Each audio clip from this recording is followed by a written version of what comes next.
यह पंचम काल चल रहा है और काल के माध्यम से परिवर्तन होता है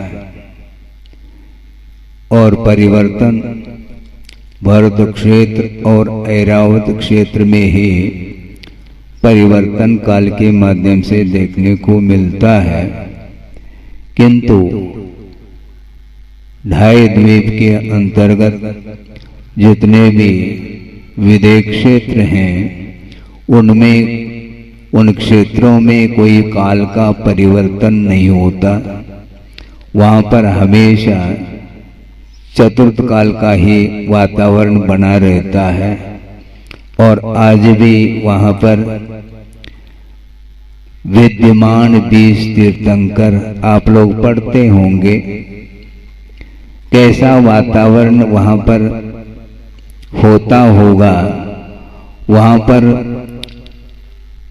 पैदा होने वाले जन्म लेने वाले जो मुमुक्षु भव्य जीव हैं उनका कितना साथ से पुण्य का उदय होता होगा कि साक्षात समो शरण में प्रभु का दर्शन करने का अवसर उन्हें मिलता है और प्रभु के दर्शन के माध्यम से सम्यक की उत्पत्ति भी होती है और उनके चरणों में उनके पाद मूल में रह करके सम्यक दर्शन को क्षायिक के रूप में भी परिवर्तित करते हैं। और इतना ही नहीं, रत्नत्रय की आराधना के फलस्वरूप उन्हें निर्वाण का भी लाभ मिलता है और साक्षात प्रभु विराजमान हैं और समोशरण में अन्य सामान्य केवली भी विराजमान हैं, गणधर परमेष्टि भी हैं और अन्यान्य रिद्धिधारी मुनि महाराज भी वहाँ पर विराजते हैं और दिव्य ध्वनि का श्रवण करके अपने परिणामों को पवित्र बनाते हैं।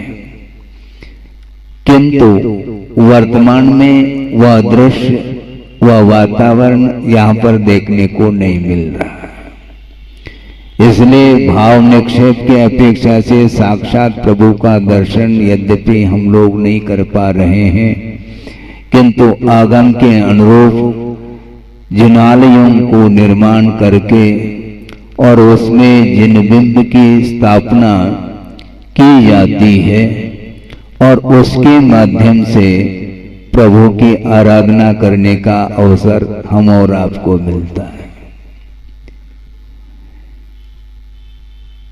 भक्तियों के पाठ में यह भी पढ़ने को मिलता है, एकापि समर्थेयम् जिन भक्तिर् दुर्गतिम निवारयितुम पुण्यानि च पूरयितुम दातुम मुक्ति श्रियम कृतिना। अकेली एक भक्ति समर्थ है, जिनेंद्र भगवान की भक्ति जिसके माध्यम से दुर्गति का निवारण हो जाता है। दुर्गति से बचने के लिए एकमात्र जिनेंद्र भगवान की भक्ति समर्थ है। और इतना ही नहीं, पुण्य का संचय जो होता है, 700 पुण्य का संचय जिनेंद्र भगवान की भक्ति के माध्यम से हुआ करती है। और इतना ही नहीं, दातुम मुक्ति श्रेयम, मोक्ष लक्ष्मी को दिलाने की क्षमता जिनेंद्र भगवान की भक्ति में है। और जिनेंद्र भगवान की भक्ति करने के लिए हम और आप आतुर हैं। इसलिए यहाँ पर जिनालय का निर्माण करने के लिए भाव हुआ।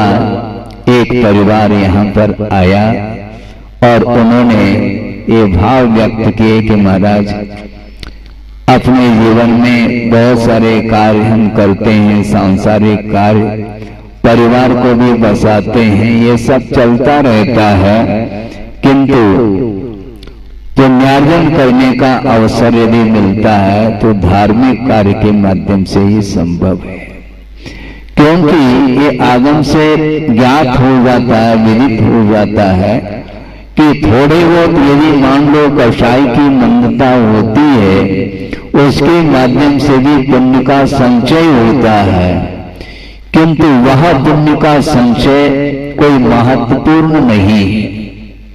और पुण्य के संचय के माध्यम से स्वरूप को भी प्राप्त करने वाले कर लेते हैं, किंतु साथ से पुण्य का संचय ये होता है जिसका अर्थ पुण्यान बंदी पुण्य जिसको बोलते हैं।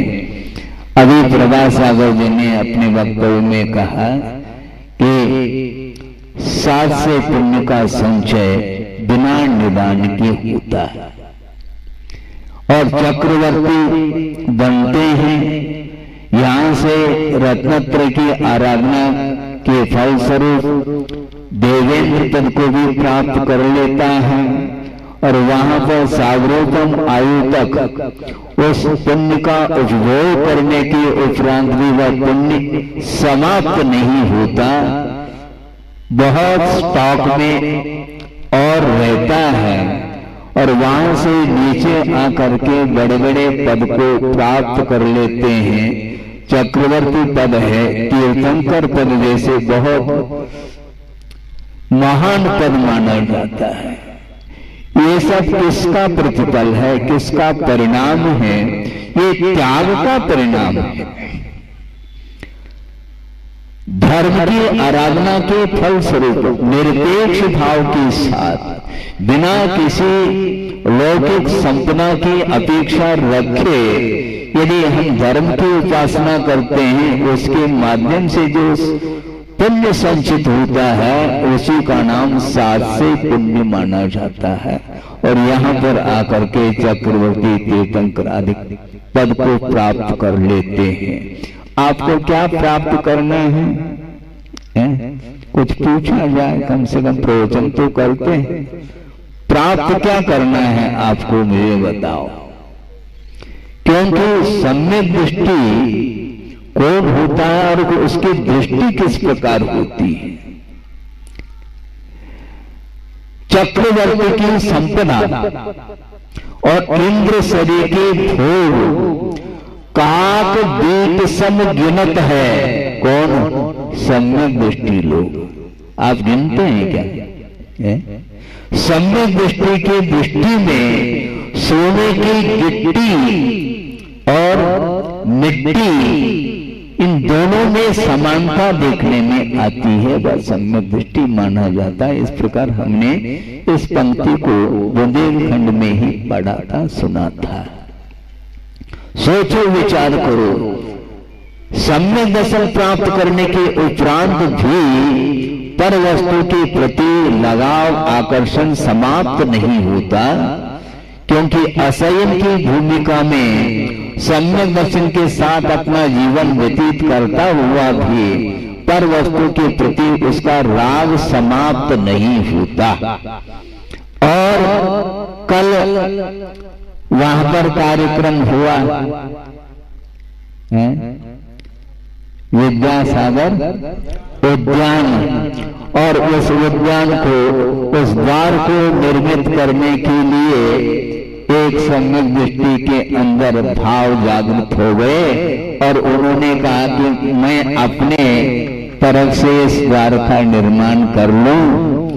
इसी प्रकार वहां पर अभी शांतिनाथ भगवान जहां पर विराजमान हैं, आहार करने के उपरांत वहां पहुंचे थे यहीं से, और किसी सज्जन के मन में भाव आया कि महाराज यहाँ पर गौशाला है और एक्सीडेंट के माध्यम से पशु घायल हो जाते हैं, उनकी व्यवस्था के लिए, सुन रहे हैं आप, उसकी व्यवस्था के लिए एक कार नहीं,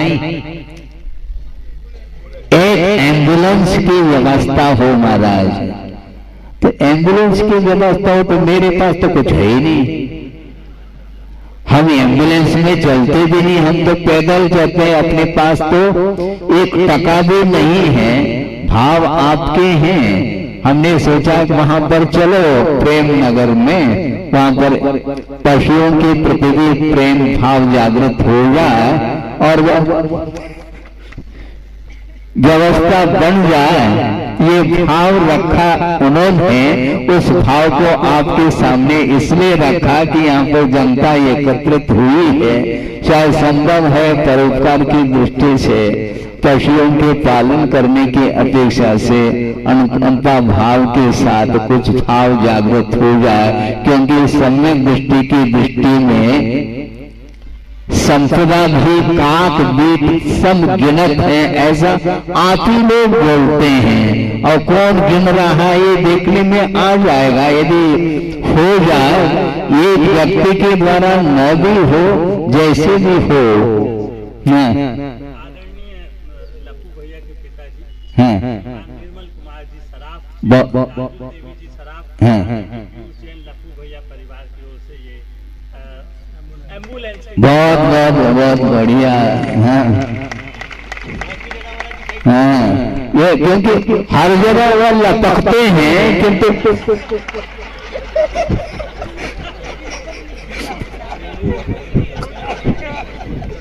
हमने सोचा धार्मिक क्षेत्र में भी लपक करके आगे आ गए और उनके भाव बहुत अच्छे पवित्र जागृत हुए हैं। उनके लिए अच्छा, महाराज का कहना है कई लोगों के पास लंबी चौड़ी, लंबी भी और चौड़ी भी है जमीन है, जमींदार हैं, तो उनके अंदर भी इस प्रकार का कोई भाव जागृत होगा तो भी लपक करके आगे आ सकते जो पीछे बैठे हैं। तो मैं ये कह रहा था कि वस्तुतः धार्मिक क्षेत्र में, परोपकार के क्षेत्र में भावों को पवित्र बनाना बहुत कठिन होता है।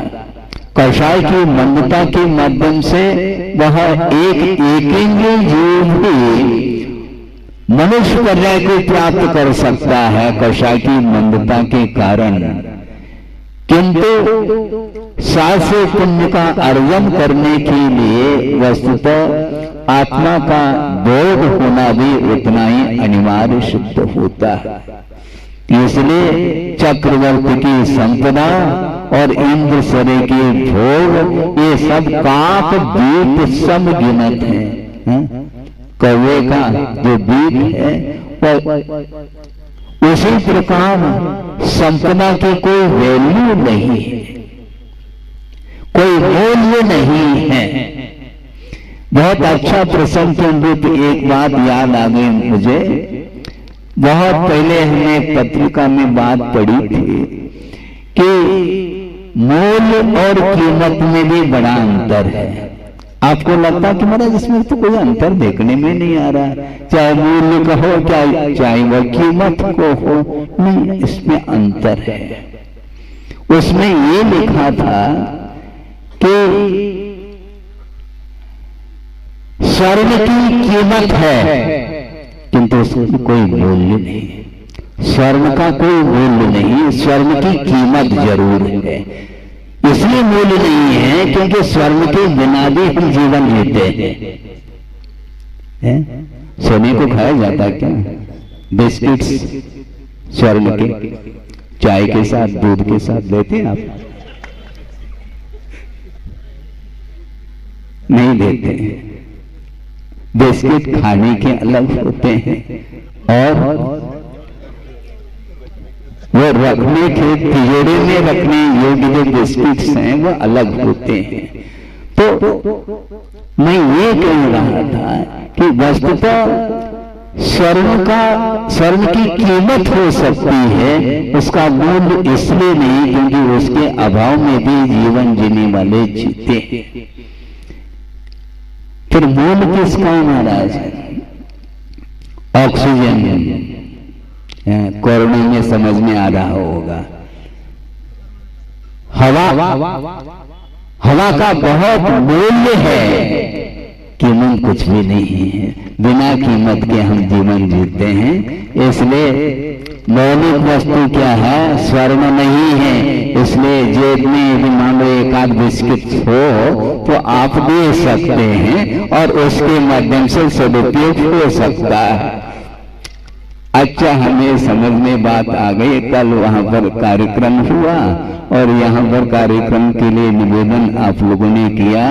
ये बहुत अच्छा एक इस पवित्र स्थान में जिनालय का निर्माण हो रहा है और जिनगुंड की स्थापना एक परिवार के द्वारा की जा रही है और उसके उपरांत उस जिनालय को समाज के लिए वो प्रदान करेंगे।